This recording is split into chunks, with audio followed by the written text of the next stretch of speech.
Hello, my name is Don Cleland, and this is my concept theory presentation for DNP 705 Health Communications at Brandman University. The elaboration likelihood model was introduced to the academic literature in 1981 by Richard Petty and John Cacioppo. John Cacioppo co-founded the field of social neuroscience and is a professor at the University of Chicago in the Department of Psychology.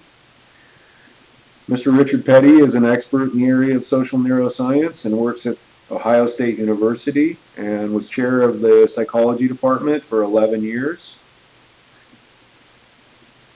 Both John Cacioppo and Richard Petty have won many distinguished awards for their research in the area of attitudes, persuasion, and individual differences in cognitive motivation while looking at social and biological influences on mind and behavior.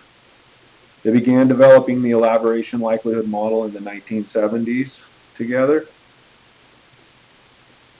We get barraged with messages every day attempting to persuade us to do something.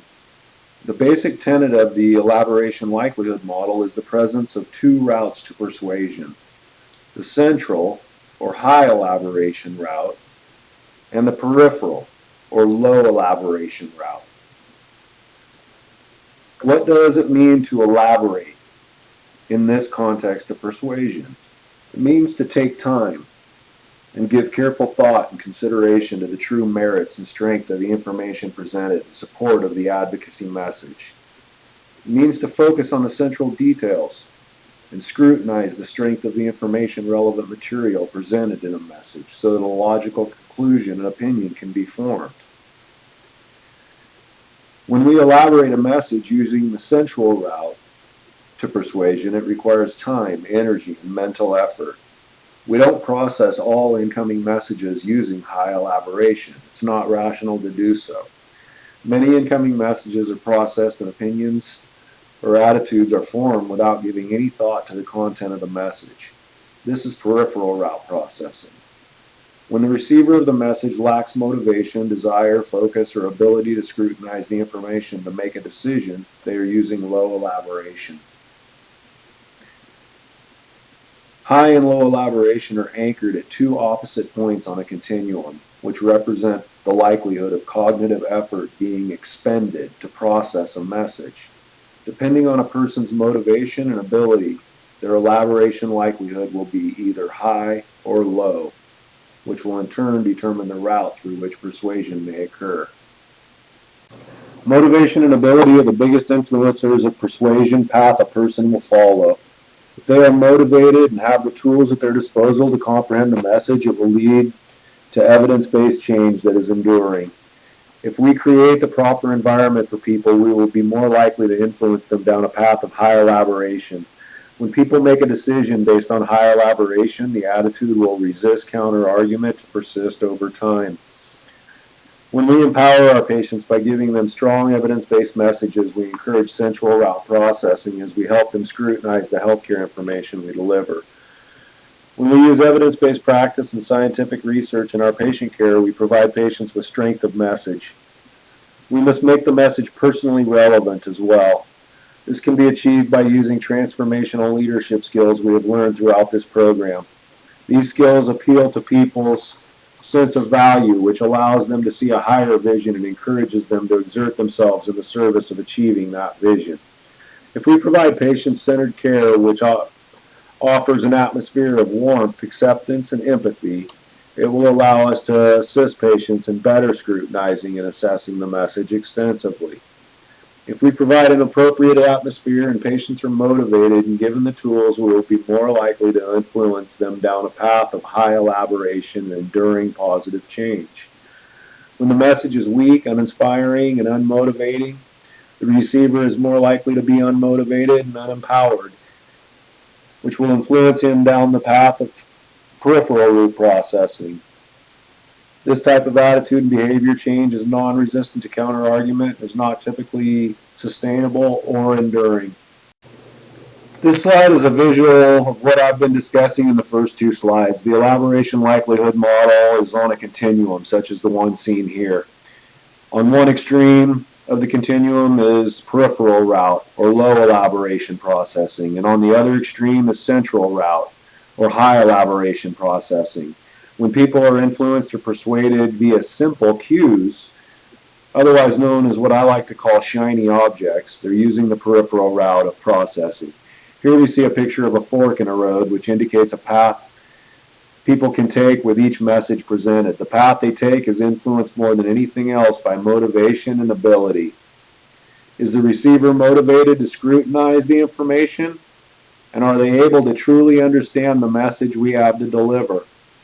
We can help the patient choose a path of high elaboration by providing a climate conducive to real change, by engaging, inspiring, motivating, and empowering people in a direction that can lead to enduring evidence-based change to improve health over their lifetime. This is a diagram I found on the internet to assist me in explaining the elaboration likelihood model.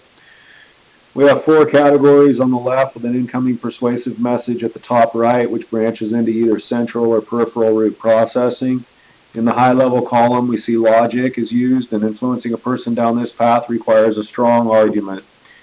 DNP scholars provide evidence-based arguments and care for a living and are adept at using logic and providing evidence-based arguments.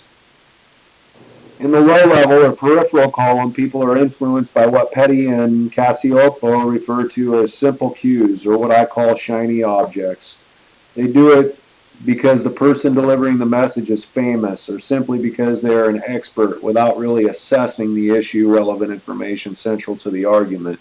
Instead, they are influenced towards a certain attitude and behavior via peripheral variables. Cacioppo and Petty identified 7 factors that stimulate peripheral cues. Reciprocation, you owe me. Consistency, we've always done it that way. Social proof, everyone's doing it that way. Liking a speaker due to character or looks. Authority, because I say so. Scarcity, quick before they're all gone, and reaction to others. Here's another diagram to help me explain the elaboration likelihood model. This diagram provides an idea of which path to persuasion a person may be pursuing or following. The message comes in, as we can see here, and right away we should be assessing the patient's motivational level. Are they motivated, and can we influence them down a central path towards enduring health change and better health outcomes? If they are motivated, are they capable of processing the message, and are we capable of delivering the message in a manner that simplifies the evidence and truly empowers the person in accomplishing it? If the person is capable and able to scrutinize and assess the argument diligently, was an impression made on the receiver, and is it positive or negative? Any no responses lead the receiver down the peripheral path of persuasion, which is subject to counter-argument and change. Peripheral influence or low elaboration is subject to change via central processing and high elaboration. On this slide, I place the terms and phrases we have discussed in regards to the dual processes of the elaboration likelihood model. When people's attitudes are influenced down this path of central route processing, they are motivated and have the ability to understand and comprehend the message. They have a need to scrutinize and look logically at the message, which Petty and Cacioppo called the need for cognition. As a nurse and an expert in healthcare, we can influence people down the path by providing a strong, personally relevant, evidence-based argument. When we influence this path, we will influence positive, evidence-based health outcomes that are resistant to counter-argument and persistent over time, although it does take time, energy, and mental effort. Intrinsic and extrinsic variables increase or decrease persuasiveness. Things such as culture, mood, bias, forewarning, prior experience, and distraction level.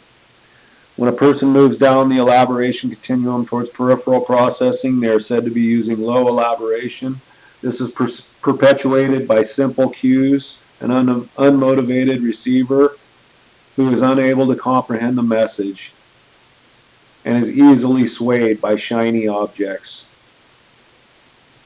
Using this method saves time, energy, and mental effort, but is subject to counter-argument and is not typically sustained.